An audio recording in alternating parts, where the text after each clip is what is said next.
नमस्कार साथियों, मैं हूं Pramod Kumar Kandwal intensive spiritual path से। कभी कभी साधक संत महात्माओं की अनमोल वाणियों से भ्रमित हो जाते हैं। कभी वह कहते हैं कि आशा मत रखो, और कभी कभी कहा जाता है कि आशावादी बनो। वास्तव में दोनों बातें ठीक हैं। आशा न रखने का मतलब है कि संसार की आशा न रखें, और आशावादी बनने का मतलब है कि अपनी उन्नति से या ईश्वर की प्राप्ति में निराशा नहीं रखनी चाहिए, बल्कि वहाँ पर आशावादी बनना चाहिए। तत्वज्ञानी संत में व्यवहार की भूल तो हो सकती है, पर स्वयं की भूल नहीं होती। जिस व्यक्ति को प्राप्त वस्तु में संतुष्टि नहीं है और अप्राप्त की इच्छा होती है, वह गरीब है। उसके पास धन हो तो भी वो गरीब है, और ना हो तो गरीब तो वो फिर है ही।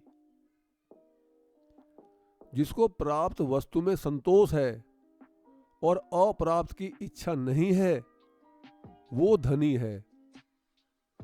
उसके पास धन हो तो वह धनवान है, और ना हो तो वह तो भी धनवान ही है।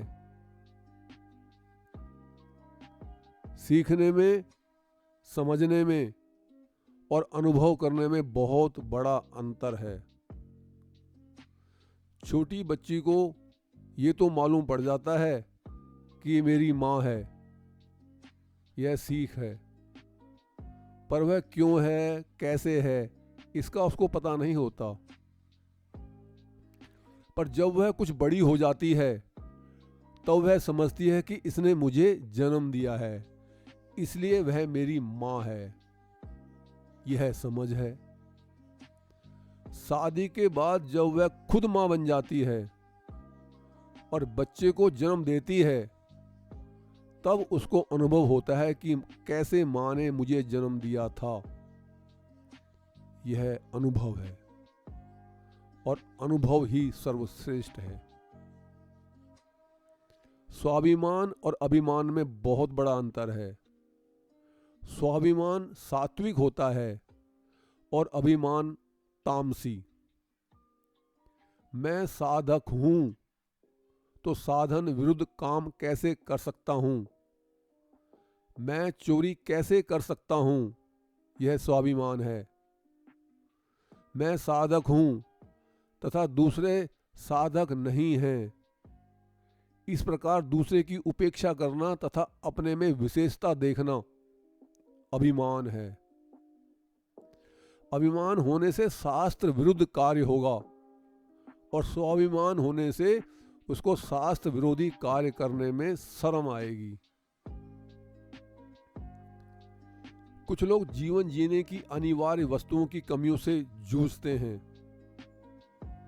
उनको बहुत परेशानियों का सामना करना पड़ता है, जैसे भोजन की कमी, कपड़ों की कमी, रहने की जगह की कमी यानी छोटा मकान।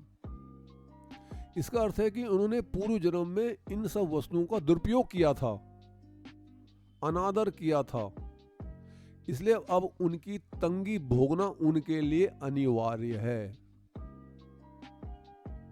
इसलिए जो प्राप्त वस्तु हमारे पास है, हमें उसे खुशी से स्वीकार करते हुए उसका सदुपयोग करना चाहिए। निरर्थक नष्ट नहीं करना चाहिए।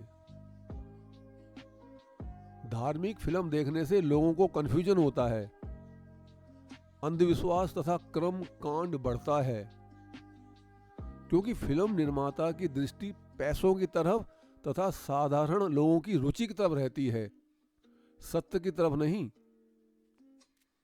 फिल्मी लेखक शास्त्र में लिखी हुई बातों को तत्व से नहीं समझते।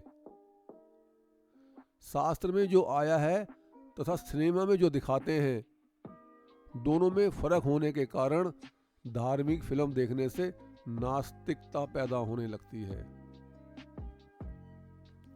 अधिकतम साधक प्रवचनों को सुनना पसंद करते हैं, प्रतिदिन सुनते भी हैं। उन्हें रोजाना नए नए सुंदर सुंदर लच्छेदार प्रवचन सुनने की आदत होती है और इसमें सुख भी उठाते हैं। मगर सुनने से उतना लाभ नहीं होता जितना लाभ जिज्ञासा से होता है।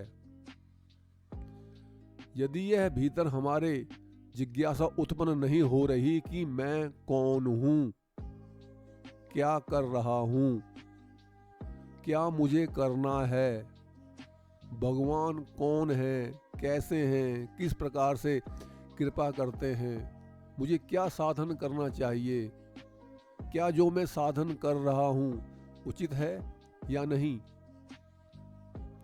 यदि ये बातें हृदय में नहीं आ रही तो प्रवचन सुनने का फिर पूरा फायदा नहीं होता। जो विष्णु भगवान को मानते हैं और उनका ध्यान करते करते यदि शंकर जी ध्यान में आ जाएं, तो ये मानकर चलना चाहिए कि विष्णु भगवान ही शंकर जी के रूप में मेरे सामने आए हैं और खुश हो जाना चाहिए। इतना ही नहीं, यदि कोई सांसारिक वस्तु या व्यक्ति भी ध्यान में आ जाए तो ऐसा मानना चाहिए कि मेरे विष्णु भगवान ही इस रूप में आए हैं। यानी ध्यान में चाहे जो भी आए उसको अपने इष्ट का ही रूप मानना चाहिए, तभी हम अपने इष्ट का ध्यान रख सकेंगे, उनका ध्यान कर सकेंगे। भिन्न भिन्न देवी देवताओं की पूजा की बजाय किसी एक देवता पर पूरी तरह से समर्पित होना चाहिए और उसे ही हर देवी देवताओं में देखना चाहिए, तभी लाभ होता है। संपूर्ण प्रकृति और देवी देवता गिनती में अनंत अनेक, सभी रिपोर्टिंग है परमेश्वर को, वो सिर्फ है बस एक। यदि आपको यह संदेश ज्ञानवर्धक तथा उपयोगी लगता है तो आप चैनल को सब्सक्राइब तथा वीडियो को लाइक, कमेंट और शेयर भी कर सकते हैं, ताकि रिलीज होने वाली सभी वीडियो का नोटिफिकेशन आपको मिलता रहे। गुरु भगवान सबका कल्याण करें।